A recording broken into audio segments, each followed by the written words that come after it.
Do you ever wonder where your pharmaceuticals go after you're done with them?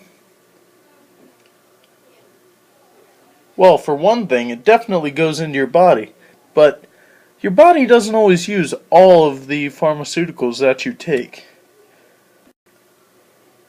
What?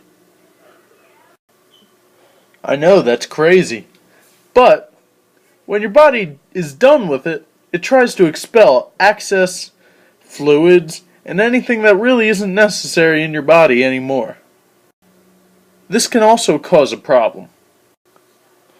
Throughout this presentation, pharmaceuticals will be represented by little purple dots. Now, this can be a problem because imagine everyone's taking pharmaceuticals and getting rid of them. It has to go somewhere and starts to collect in the sewage. Water travels to water purification facilities where it's cleaned and filtered. Some pharmaceuticals are too small to be filtered out. After traveling through the municipal water system, the water is then re-added to reservoirs, lakes, and most likely your drinking water.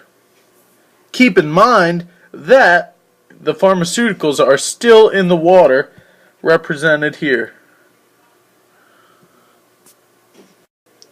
Fish drink, live, and breathe in this water that is now infected and will possibly get infected themselves.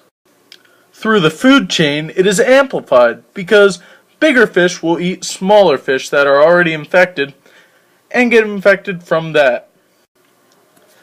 9 times out of 10, that's the fish that's going to end up on your plate at dinner. Do you really want that? Keep in mind, the pharmaceuticals that are found in your water are measured in parts per quadrillion. That's a small amount. However, day after day, year after year, constant use will lead to a negative effect in humans. Although chlorine is very effective against killing bacteria, it may also make pharmaceuticals dangerous and more toxic. Ozone is the best way to remove pharmaceuticals from your water.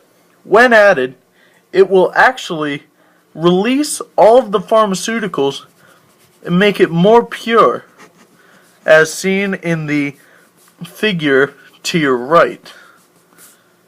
The only problem is it is very expensive.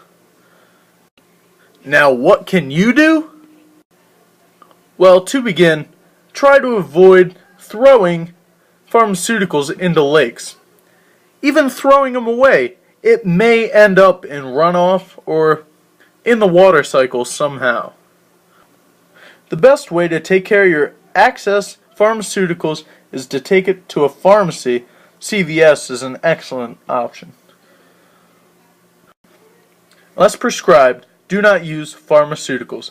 This will alleviate excess storage in the sewers and minimize the amount of pharmaceuticals in the water cycle. Now, what about you, New Egypt?